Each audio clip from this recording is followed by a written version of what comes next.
New York City. One of the finest places to go in the world.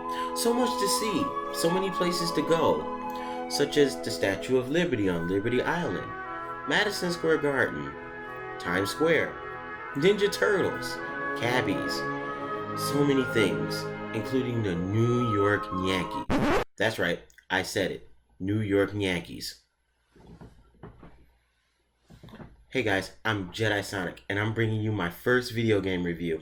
And today, we are going to be reviewing an old game from the Atlus timeline. New York Yankees, which is known here as Rockin Katz. Very wonderful game from Atlus, and they did a wonderful job on it. Let's check it out.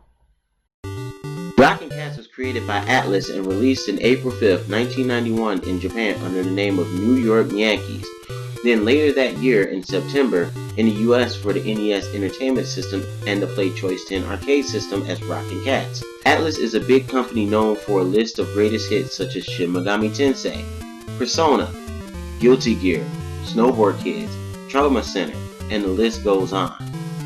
Rockin Katz was also promoted by Atlus at the Consumer Electronics Show in 1991. This keychain was a promotional item to spread the word of the game.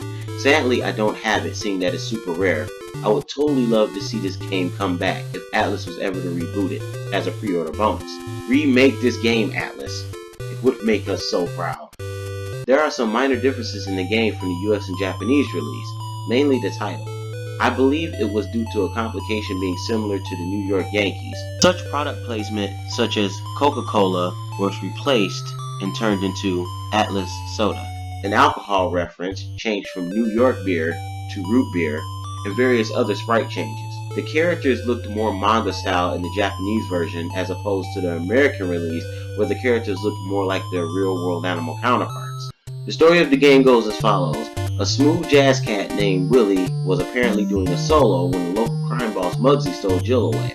Classic damsel in distress situation. The story does not really imply what type of solo it was.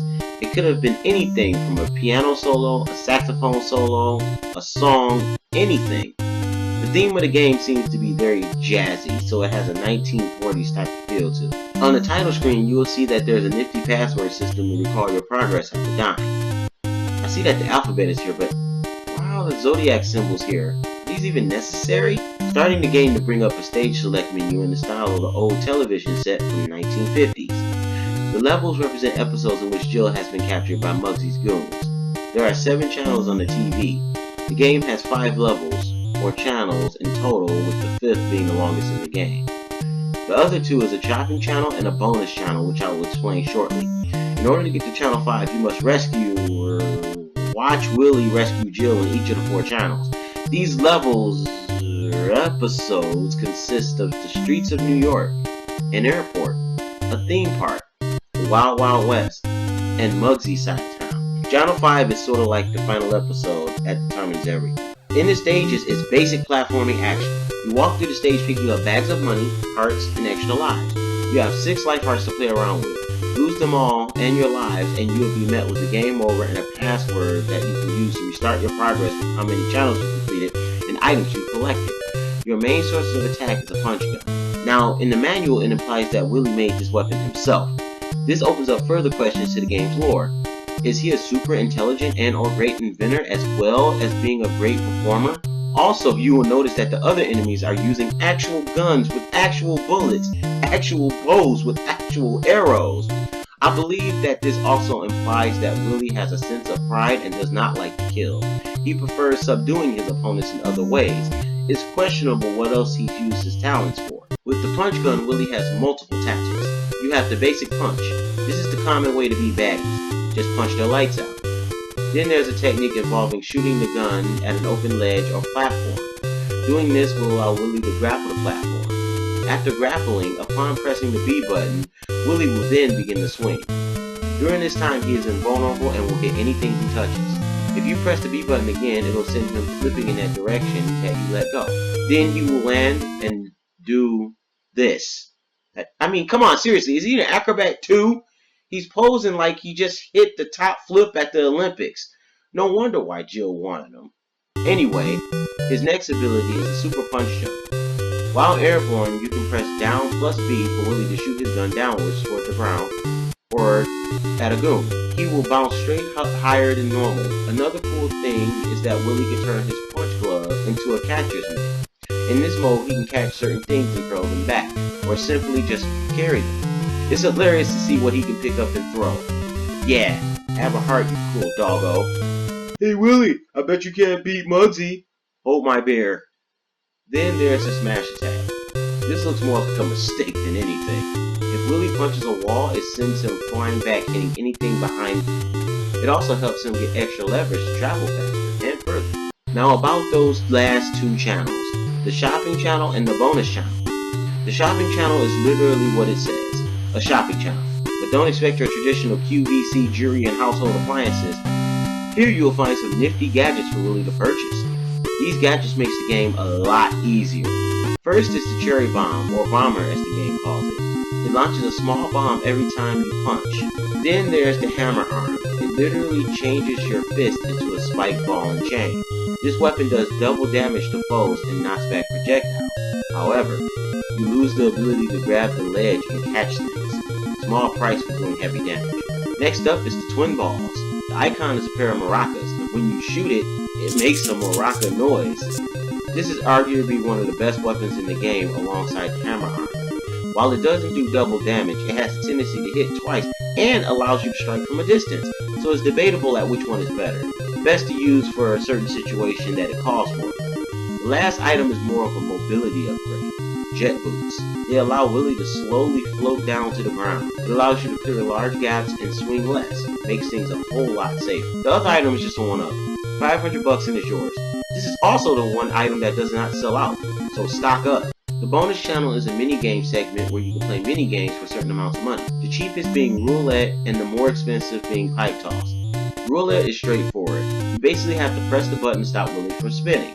On the left is a legend that tells you what you will get when you stop on that desired number. Basketball is next, and it's a little harder. You get 2 tries to fling Willie into a hoop. The prize on the hoop indicates what you will get if you fall through that hoop. The final is pipe toss. It's the easiest one. In pipe toss, you grab the balls and shoot them in the pipes. Simple enough. Each pipe has a different money value. Aim for the big prize. You can either come up short and be bummed, or you can win and be a cool cat. Always be a cool cat. Now we have the Ghoul Squad. Muggsy has a lot of creeps running around in New York areas. You would think that Muggsy would just have an army of top dogs coming at you. Well, think again. He has connections. He's coming at you with pigs, pandas, birds, ghosts, mice, etc. Everything. Some of the big bads are very cool though, but once again, I'm very disappointed there is no background on these guys. However, Willie also has allies and there are no backgrounds on them either. Like, for example, in downtown New York, Willie goes into the sewer subway system and sees that Jill is being kidnapped on the train.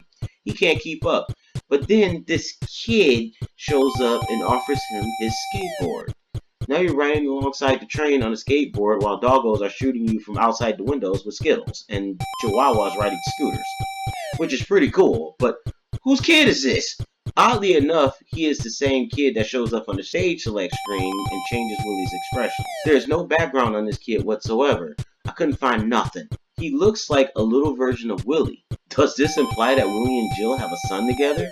Or is this just some orphan kid who Willie takes a liking to? Also in Sky Ace, there is a girl waiting on him to fly to the blimp in the second part of the stage. Did he plan this? Or is she some random pilot that agreed to his demand? In the bonus channel, there is a girl explaining the minigames. I want to say it's Jill, or could it be some other girl? Oh my god, this game has so many empty gaps. Which is why I would love to see a remake outlining some of this game's storytelling. On to the bad guys. First is this bird. This one has to be a joke. I feel it could have been a joke to the fact that pigeons in New York and he is the main one, because pigeons are always swarming in New York. We always know this. Funny how he gets mad and then out faster, drops more eggs. It's literally the first inclusion of Angry Birds. Way to go, Atlus.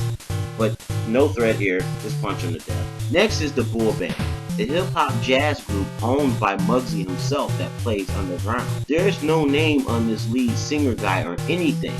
Could he possibly have been Willie's competition during his gigs? The fact that he is in Muggsy's Mafia could have been why it's easy to steal Jill. Owning a record level is a good cover-up in many instances. In this fight, the lead singer will shoot notes at you. Ideally, they are bad, so they hurt your soul. He will shoot notes at you, and he'll hide in one of the 3 holes and come up another one when he's hit. When you hit him a few times, studio lights tend to fall. Now this is a huge problem, but to prevent this, you can actually take out the drummer and the guitarist. It's their fault, and they're the reason for the stage lights. You will get a half a heart if you defeat them. Just jump up, punch them. Simple enough. After that, you can hit the lead singer all you want with no stage lights falling down. If you're good enough, you can literally play whack-a-mole with them. This is the best.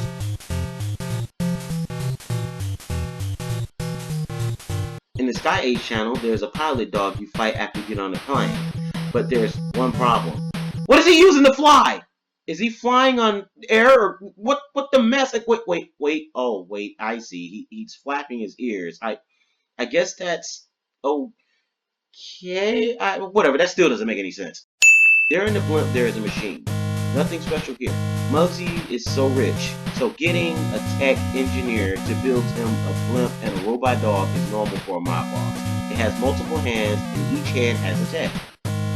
You can destroy all the hands, and then it just rolls across the floor back and forth. Twin balls works best, but if you're a pro, you can hammer on it. Easier said than done. In Channel 3, Playland, you end up going from this happy carnival to pandas and all these colors and frogs on pogo sticks and all of this stuff to this graveyard with dog witches and ghost dogs and everything. The tone completely changes and it flips. You keep going and then you run into this ghost Rottweiler. Once again, no context at all. Only one can assume that this is just a ride and Muggsy hotwired it to attack Willie. However, it can also be theorized that this is literally a dead member of Muggsy's Mafia. Atlus is known for this kind of stuff. We all know Persona. My guess is it's kind of a carnival attraction and it was hotwired. It sounds so much better for the theme of the game. Anyway, there is also a sky rail to ride in this stage. You can go about this 2 ways. You could be normal and just ride it and get hit by birds and pandas, saucers, and everything and take a L. Or you could be a cool cat and do this. Always be a cool cat. That dog. At the end we have Clown Dog. Once again, this is natural. He is an inside pup blending in with normal society until the time to strike is right. Clown Dog has 2 tactics. He starts off in his doggo control panel and shoots little ninja stars at you. Then jumps out and tumbles across the floor. Jumps and throws ninja stars, then goes back into the doggo panel. Now a trick here is that you can destroy the doggo panel. When you do, he flips out and he just tumbles around and he does his ninja star thing. Makes the fight a whole lot easier. The western adventure midway through Atlus Town. Yeah, Atlus Town. It's on the sign. Way to go, guys. Going through Atlus Town after dealing with these shooting baby type human guys. I don't know if this is an animal or a human. The sprite makes it terribly unclear. I mean, is that a horn? Is that a leg? Is it a goat? I don't freak. Anyway, after that you run into Indian Doggo shooting arrows at you. Then the chief Indian Doggo appears on a summon pole and summons 2 other animals that dance around the pole. It starts a storm. The 2 other animals do not look like dogs. They're immortal and they're purple, so don't waste your time. Just aim for the chief bull doggo. This situation also implies that Muggsy has connections with the Indian doggos and somehow invited the chief doggo into his squad. I'm sure he had to pull some strings to get someone like him. Afterwards, you then find a cave and get into a wild minecart ride. Awesome. Now the 4th major boss hurts you. Upon coming into the fight, Muggsy states that you can play with his pet Big Eagle. Friggin' what? A pet eagle? You're a dog yourself. You can't have a pet. What the f? So when you see this pet eagle, you'll notice that he's wearing a bowler and a monocle. He looks very sophisticated. Too sophisticated to be a damn pet. If anything, he had to be some type of intelligent muscle, seeing how easy he was hurling rocks at. The last stage is literally the nightlife of New York City. Basically Muggsy's side of town. And when you... Wait. What? Is that a dog moonwalking? Oh my god, he has on a white suit and everything. And he throws his hat.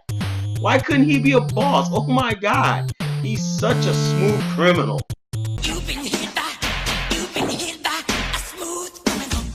You end up climbing buildings and going through Central Park afterwards. This one building in particular has flashing lights and this weird goggle icon that appears if you don't keep going. There's also weird shaped animals in here with their shirts off blending in with the scenery. It makes me think, was this their idea of a rave in New York City? It's funny because at the end you face the bull band again. Yeah, that's right, you fight all of his goons again, Mega Man style. In this stage, after facing all of his goons, you actually get sprung to Muggsy's secret base. I'm assuming that if you use the spring to get here, it has to be on an island offset to New York. Liberty Island, possibly? It carries an amusement park theme, so it could be an old carnival island that he revived. Again, more questions, no answers. After traversing the land and fighting more of his goons, then you face off with his actual muscle, Mr. Calm. Then yeah, it makes me think.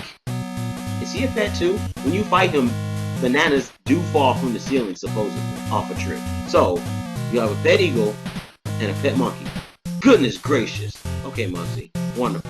Sure, the fight with Calm has a little tedious side to it. He jumps around and occasionally lets spikes out his hand, but it's not too much of a problem. You can catch the bananas you feed him. He will sit and munch on them, giving you time to punch him a bit. One thing you will notice is space between his legs. If you can manage to stay there, you can nail him in the baby Kongs. No problem there. Then after you take out his muscle, you get to face the man, the myth, the legend himself, Muggsy. His game is on fleek, literally worth it for a boss fight. He's on a floating platform shooting bullets while you have to platform hop and avoid being skewered by the spikes below.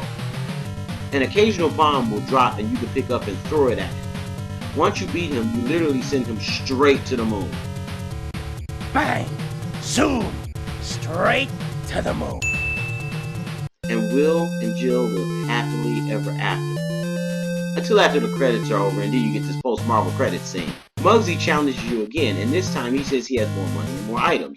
So basically he wants a salty run back. So to get to Muggsy, you have to go through 4 scenes that are tailored to be difficult to pass through unless you truly mastered the punch gun.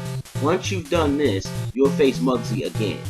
Nothing different, he comes down, you kick his ass, you send him to the moon, game over. Now Willie has more money to spoil his gal with. What were you thinking?